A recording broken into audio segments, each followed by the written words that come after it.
A rare verbal outburst of anger against you may be something you should let slide, although it would be wise to give a calm but firm warning about such behavior. And I really want to highlight the word, may be something you should let slide. But we're talking about that rare outburst. Because, haven't we all done that? I'm usually a pretty calm person, usually, pretty respectful person, but there are times where I'm, super frustrated about something and I might snap. Has anyone ever done that in this room? And we don't really want our husbands to come down on us with a ton of bricks okay, time to put, get the separation papers in order here.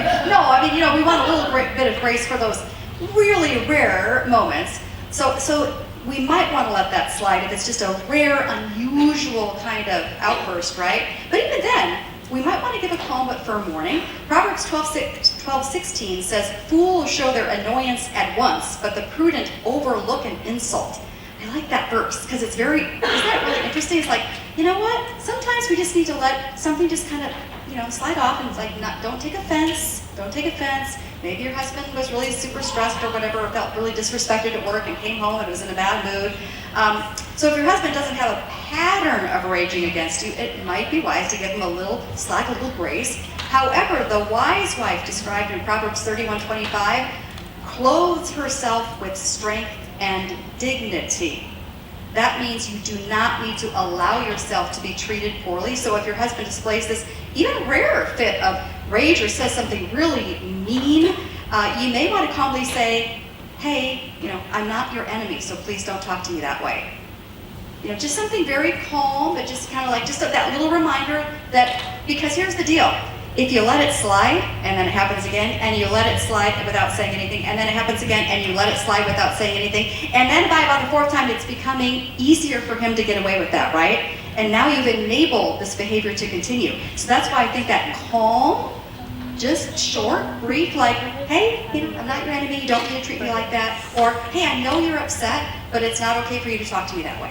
Boom. You don't have to go on and on, because I know we like to fill up the air with many words to explain our emotions and things. But, just a sentence like that, right? Bible principle number 2. If your husband tends to lash out verbally during disagreements, don't strike back. Instead, calmly tell him you don't deserve to be talked that way, and you'd like to take a time out.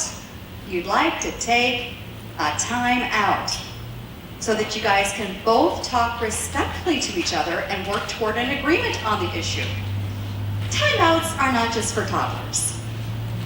Sometimes we need timeouts in our adult relationships because, when it starts to escalate, what is really the point of continuing on at that point? You know what I mean? Is anything good going to happen as the voices get louder and louder and the wounding words get, more and more harsh? Is this really productive? Maybe a timeout would be wise, right? So do not retaliate by saying mean things back to him. 1 Peter 3:9 says, "Do not repay evil with evil or insult with insult. On the contrary, repay evil with blessing, because to this you are called, so that you may inherit a blessing." That blessing might look like being kind and respectful even when he is not, and just remaining calm. And maybe saying "You know what, I think you might be really stressed. Maybe, you probably had some stuff happen at work today, but, we just need to take a little time out to cool down before we re-engage." Refuse to match his volume. Right there. That's just one key thing you can do. Refuse to match his volume. As he's getting louder, try getting softer. It immediately ruins his joy. It's like you can't really keep on going as you're just talking softer, calmer. Just don't match his volume. Instead, take a deep breath and intentionally speak gently and kindly. Proverbs 15, verse 1 says, "A gentle answer turns away wrath, but a harsh word stirs up anger." So as he's getting louder, you can choose not to match that volume. Stay softer. You can also choose the timeout option, of course. And check to make sure you're not throwing fuel on the fire through disrespect. And this is so easy to do too, where we start rolling our eyes or doing the body language that's just kind of disrespectful, "I'm shutting you out." So kind of check yourself that you're not being disrespectful in the process of all this, but don't allow yourself to become his verbal punching bag. That's not your role. That's not what God intends. calmly tell him you know he's upset, but you can't talk to him when he's that loud or using those kinds of words that hurt you. Tell him you'll come back in a few minutes, and then just walk away. Just walk away. And when your husband has calmed down and you've calmed down, ask him to fully explain his thoughts on what you were discussing. And tell him that you're just going to listen without saying a word. There's something in the Bible about that too, by the way. You can read about that in 1 Peter. That you're just going to listen to him without saying a word. And that you would then like him to listen without him saying a word as you talk about how you feel. So ask him then, after you've come back with this time out, I'd like to listen to you, what you were saying, what your thoughts were, your opinions, what you were talking about. I want to hear all about it, and I'm not going to interrupt you.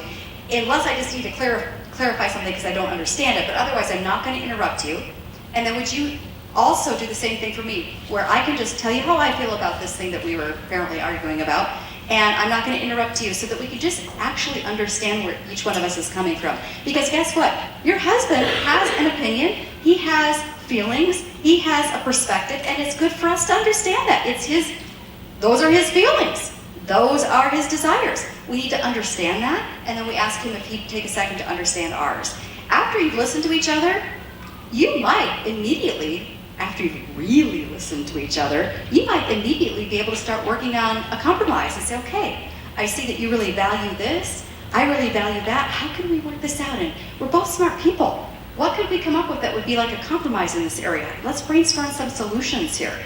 If it starts to, again, escalate, you can say, well, let's take another time out. We'll come back and talk about it later. See what I mean? Instead of like allowing the thing to escalate back and forth and back and forth, taking a time out when it starts to get heated is a really wise option.